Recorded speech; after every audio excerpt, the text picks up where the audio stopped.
Shalom, shalom.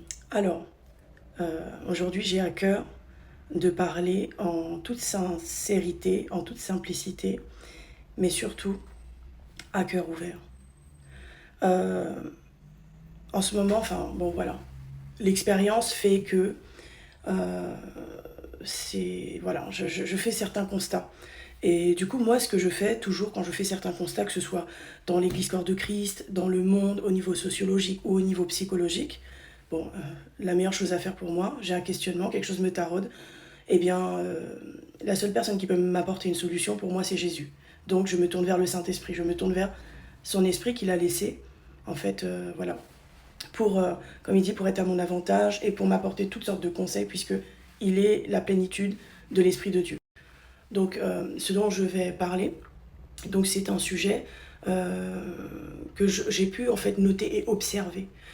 Faut savoir aussi que en tant que prophète et établi par Dieu et puis voilà par mes pères également, eh bien j'expérimente la vie chrétienne et également eh bien sur le chemin de la prophétie le ministère, d'accord.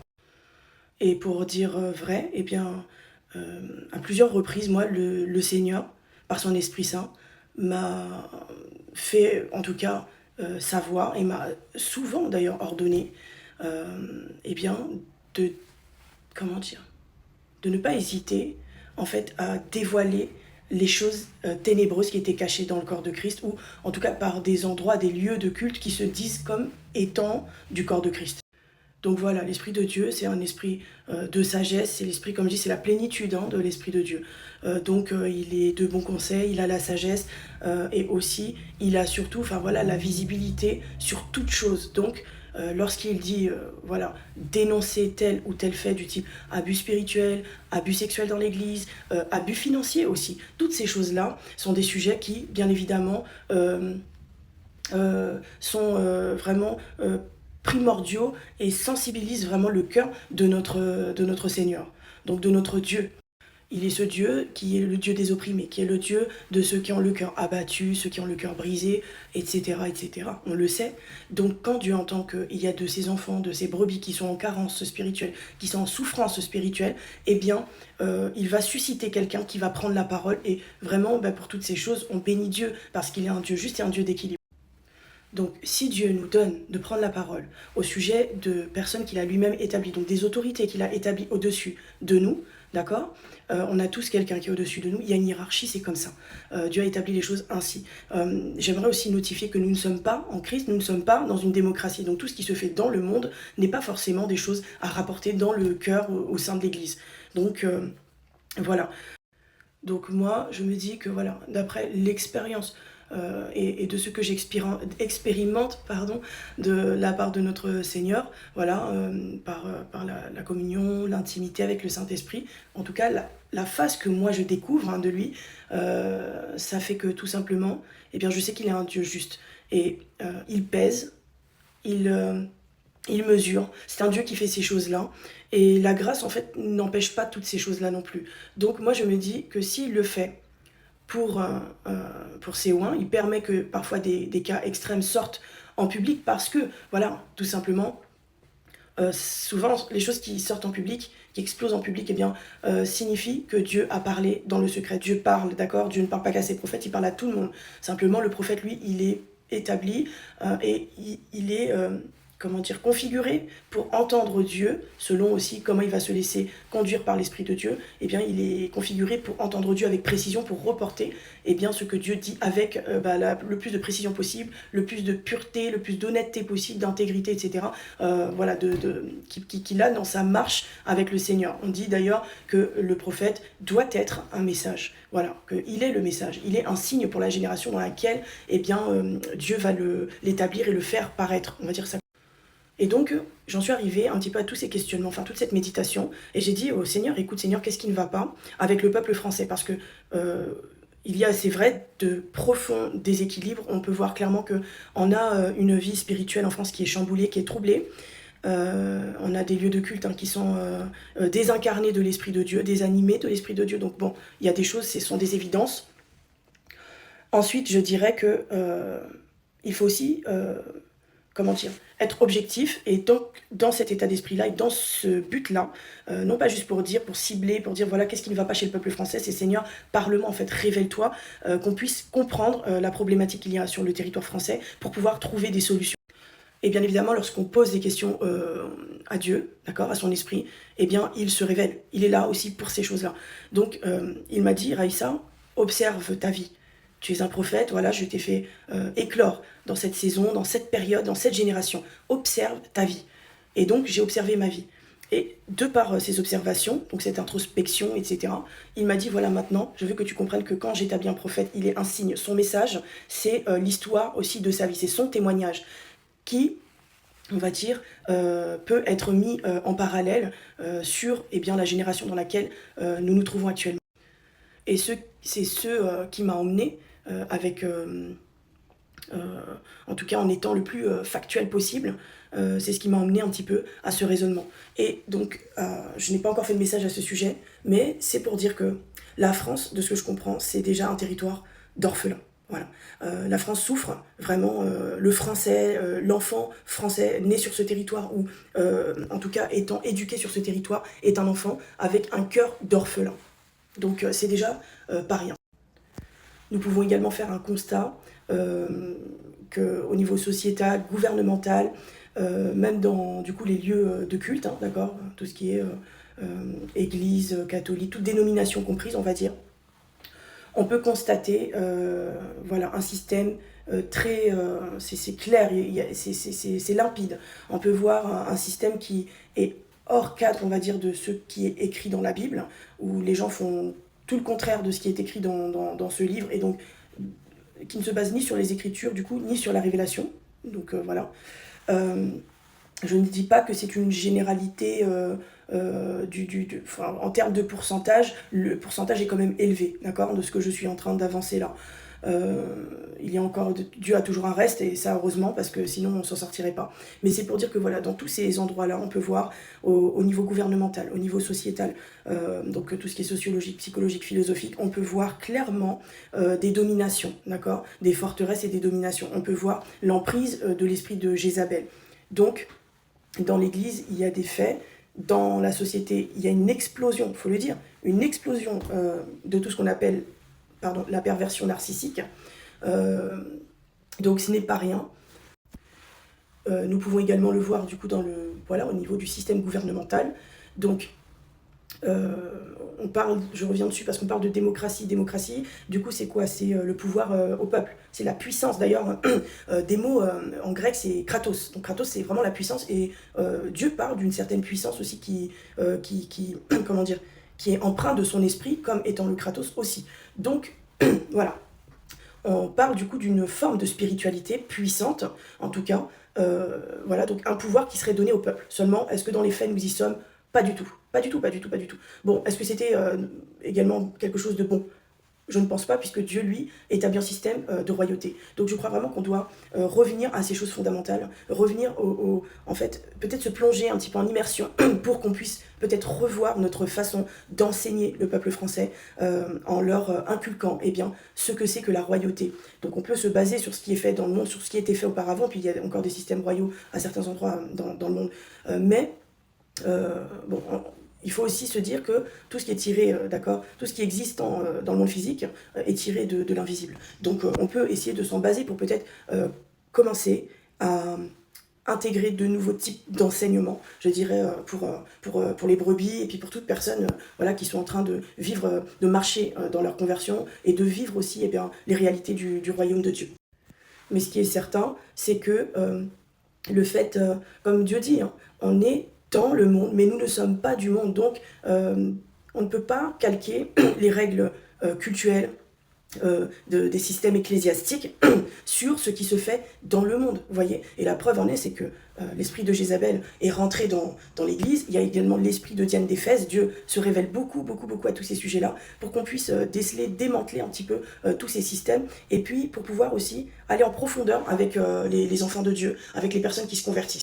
Donc nous avons une génération ici qui ont un cœur orphelin, qui même en étant sauvés, eh bien, déjà ne peuvent pas prendre toute la mesure de ce que Dieu a fait pour nous, d'accord, à la croix, ce qui s'est passé en tout cas sur cette croix, et puis ensuite avec la mise au tombeau, la résurrection, et puis ensuite l'ascension et l'envoi de l'Esprit de Dieu. Donc c'est normal que je pense qu'il doit y avoir forcément eh bien, des éléments de toutes ces choses-là qui sont mal intégrés dans le système de réception du croyant. Pour moi, tout le monde doit se remettre en question. Il y a des problèmes fondamentaux en termes de libéralité, en termes de générosité, de bienveillance. Même l'amour est finalement touché et impacté très brutalement par ce qui se passe dans le monde. Voilà. Donc, tout est à revoir. Pour moi, tout est à revoir, tout est à revisiter. Il ne faut pas se fermer, mais il faut vraiment prendre la mesure de tout ce qui est en train de se passer actuellement. Donc, en plus d'avoir un cœur orphelin, d'être des orphelins, eh bien, nous avons, moi-même, j'ai été impactée, et c'est des épines, en fait. Ce sont des épines qui nous restent du monde, déformées par la vie du péché. Et tout ça, ça emmène un système de personnes qui sont constamment sur la défensive, de personnes qui n'ont le respect de personne, d'aucune autorité, puisque très souvent, même en ayant 2 parents, l'enfant va se sentir seul, va se sentir délaissé, va se sentir abandonné, non accompagné, non écouté. Je suis passée par là, j'ai été maman en dehors de Christ, avant d'être en Christ. J'ai moi-même éduquer ma fille à l'époque, aujourd'hui elle a 20 ans, je l'ai éduquée avec ce même système-là, ça n'apportait aucun fruit, aucun bon fruit en tout cas. Ça crée des enfants rebelles, des enfants révoltés, des enfants en totale souffrance, mais qui à la longue, si ça dure trop longtemps, eh bien ça crée des enfants au cœur dur et au cou raide. Et ça, Dieu m'avait dit que dans cette saison, en effet, qu'il allait tailler mon front comme du diamant, eh bien, parce qu'il allait amener à moi des personnes qui sont de cette génération au cœur dur et au cou raide, et ce dans l'église Corps de Christ. Et nous savons très bien qu'il y a des brebis, il y a des boucs, il y a des loups, et toutes ces choses-là, il faut les prendre en considération. Il y a en plus de cela tout l'aspect spirituel, donc il faut prendre en considération également en parallèle, donc l'influence de l'esprit de Jézabel, l'influence de l'esprit de Diane d'Éphèse, Mammon. Ensuite, nous avons quoi encore? Toutes ces choses font que, eh bien, nous avons des personnes, des personnages.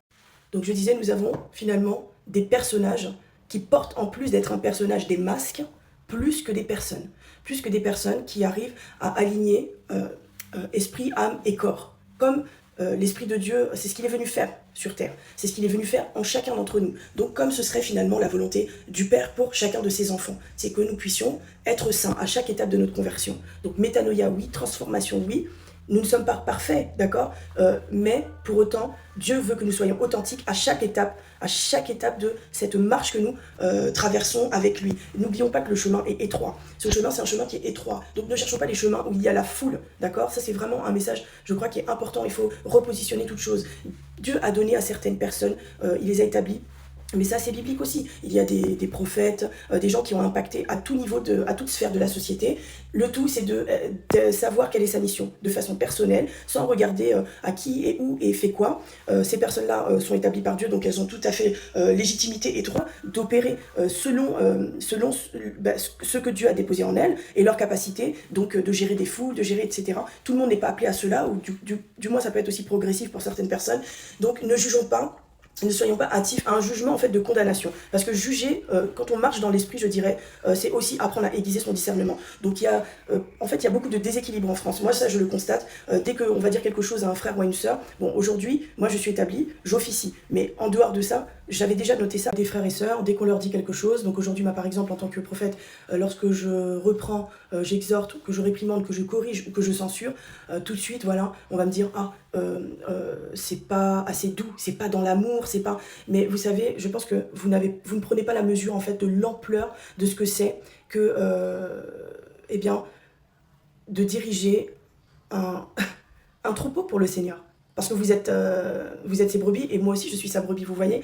Donc, tout ça, ça demande, moi je trouve que c'est très sportif, sincèrement, c'est très sportif, au niveau de l'intellect, au niveau spirituel, et au niveau aussi du cœur, parce que tout ça, ça demande, c'est un exercice permanent pour ne pas prendre tout comme des flèches, pour ne pas laisser l'ennemi s'infiltrer par l'offense, par la médisance, par toutes sortes d'ailleurs de choses que je peux, aujourd'hui, je prends note de toutes ces choses. Bon, voilà, mais en tout cas, il y a besoin que l'ordre soit rétabli en France. Ça, c'est vraiment important. Il y a besoin que la crainte de Dieu soit rétablie en France, que l'état d'esprit de la royauté, donc du royaume de Dieu, soit rétabli en France, parce qu'il y a beaucoup de choses qui se passent, aussi bien au niveau du climat, à tout plein de niveaux. Je vous assure que c'est spirituel. Lorsque vous voyez une tornade ou un feu, un incendie, etc., ravager, ne le voyez pas juste comme « Oh, il y a eu un feu supplémentaire cette année ». Non, tout ça, ce sont comme des jugements, parce que la terre est régie par des lois. Voyez, donc il y a aussi le prophétique qui doit vraiment prendre beaucoup plus de place dans la vie spirituelle. Donc dans la vie spirituelle du chrétien. D'accord? Parce que les autres, eux, sont spirituels. Alors c'est dingue, d'ailleurs, de se rendre compte de ça, de réaliser. Ils ont choisi de vivre une spiritualité en dehors de Christ, donc en dehors de l'Esprit de Dieu, en dehors de la présence de Dieu. Et ils ont l'air de bien réussir comme ça, mais je pense que... bon, voilà. C'est pas pour rien qu'on parle de la bonne nouvelle, d'accord? On parle du fait que l'évangile de Christ est une bonne nouvelle. Parce que même s'ils arrivent à se déployer spirituellement, parce que quelque part, Dieu le dit, en vérité, dans l'homme, c'est l'esprit. Donc, moi, j'ai tendance à dire, je n'apprécie pas lorsque les gens sont tout le temps en train de taxer un tel ou une telle de frère ou de sœur trop spirituelle. Moi, j'ai longtemps été, et j'ai assumé d'être cette sœur trop spirituelle. Pourquoi? Parce que je suis un esprit, en fait. Je suis un esprit, je suis un corps, je suis une âme, je suis tout ça, c'est moi. Mais Dieu dit en vérité, dans l'homme, eh bien c'est l'esprit. Donc pour moi, c'est la parole de Dieu qui prime. Je suis un esprit, je dois avoir conscience eh bien, que la matière est là pour que je puisse expérimenter justement le monde physique. Et pas le contraire. Ce qui s'est passé en Éden, c'est une chute, d'accord? C'est-à-dire qu'on est passé d'esprit, âme et corps à corps, âme et esprit. Et le corps s'est mis à avoir une bouche, un nez, des sens, une volonté, des désirs à accomplir à tout prix. Et cette chair, ce même corps, est influencé eh bien, par tout ce qui se passe dans le monde physique et donc par d'autres voix également, puisqu'il s'est mis également à entendre. Donc, voilà.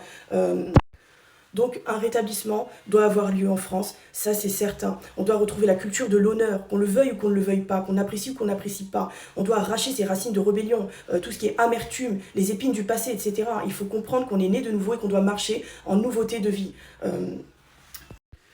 Donc voici un petit peu ce que je voulais exprimer aujourd'hui, mais j'ai pas terminé parce que pour moi c'est important de... J'aimerais vraiment que les chrétiens retrouvent du bon sens en fait, retrouvent...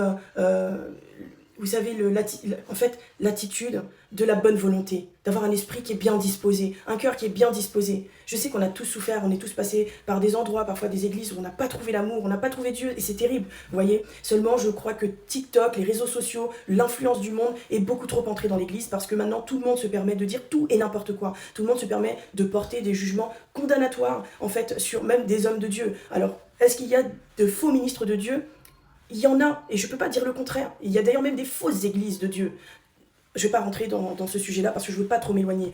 Mais disons que, de ce fait, vous voyez, on doit tous se remettre en question. On doit tous, en fait, se dire que maintenant, il faut aller de l'avant parce que, concrètement, il y a beaucoup de personnes qui reçoivent des rêves, en fait, de l'enlèvement. On entend toutes ces choses-là. C'est pas pour faire peur. C'est pour juste vous ranimer, vous réveiller et vous maintenir éveillé. Il dit qu'il y a des vierges folles et des vierges sages. Mais de quel, en fait, type de vierge est-ce que tu fais partie, toi, aujourd'hui? Est-ce que tu es sûr que ta lampe est bien remplie constamment? Est-ce que tu t'exerces à la piété? Est-ce que tu mets en exergue tout ce qui nous est conseillé de mettre en pratique dans la parole de Dieu? Est-ce que tu le mets en pratique dans ta vie? C'est une lourde responsabilité que de mener un troupeau du Seigneur, en tout cas voilà, dans de verts pâturages.